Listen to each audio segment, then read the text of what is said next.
At 14, I thought my biggest fear was failing a math test.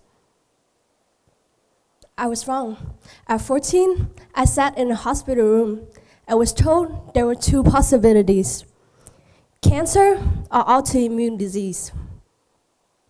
At that age, cancer means incurability. It means death, the end of everything. And if cancer is like a death sentence, then autoimmune disease, like people always says, it's like a life sentence, something beyond my imaginations of just swollen joints. Up until then, my life was loud and full of ambitions. I had plans and was chasing every opportunities to study, to move fast, to achieve and become something extraordinary. Countless aspirations stretched before my mind, yet my arms often feel too fragile to carry them all. I realized that from this point, that everything would shift, if only slightly. And soon after, the final verdicts came. Juvenile idiopathic arthritis, a joint condition, affects every single joint in my body. My joints swell, my hands stiffen, but the scariest part wasn't the pain. It was the social reality of living with chronic illness that wasn't talked about enough. When you're young, you think that hope comes from believing that difficult times will end one day, that effort guarantees results. But chronic illness doesn't just affect your immune system, it affects your expectations. People sometimes tell me, oh, one day you'll get better. At least it's not cancer. But chronic illness will go with you to the end of your life. And you wonder whether those trembling hands could build something that truly matters. And that's why I grieved the old versions of myself, of the one that thought that she could build every single dreams of her own. But then, something unexpected happened. I adapt. Not because I'm some kind of main characters of Disney movies, not because I'm unusually strong, but humans do something remarkable when we have no choice. We evolve.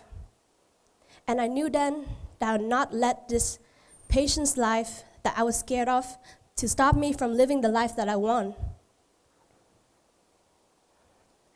That is why through this journey that I learned that hope can exist without an ending, because I learned to live when fix was no longer an option. Living with difficulties has taught me three things, and these are the key ideas to combat difficult times.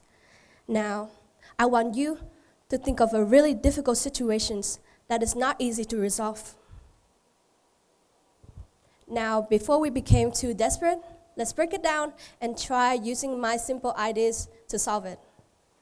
First, let's redefine hope. When approaching a very difficult situation, our first instinct is often fear. We first begin imagining the worst case scenarios to ourselves and wondering, what's this happening to me? But difficult circumstances do not erase your ability to be ambitious. Sometimes it transforms ambitions. Pain did not shrink my dreams, it transforms them. And gradually, when we're shifting perspective, the question will become from why is this happening to me to what can this grow in me? Second, I learned that motivation cannot come from applause. Just like invisible illness, people sometimes just can't imagine your problems. They cannot see the pain, understand the reasons behind your decisions. This doesn't mean that they don't care about you, but understanding has limits. But this also means that when motivations comes from within, it will survive bad days. And lastly, I had to redefine strength. Strength is not the absence of pain. Strength is a decision to move forward even when the pain stays. Strength also means to constantly re-evaluating yourself and motivating yourself, choosing sustainability over quick results. By doing this, by re-evaluating yourself and motivating yourself, those small steps gradually build into something that is much larger. And through this journey, I learned that difficult times do not end quickly, but neither does hope. And when hope no longer depends on a perfect ending, something changes. You realize that difficult circumstances do not erase your ability to build a meaningful life. I may not always be certain about my illness, but I'm certain about one thing: of the life I'll be continue to build forward, guided by the hope and determination that now defines me.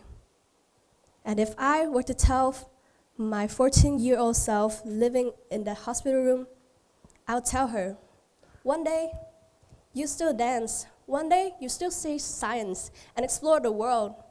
And one day, you realize that hope no longer needs a perfect ending to exist. Thank you.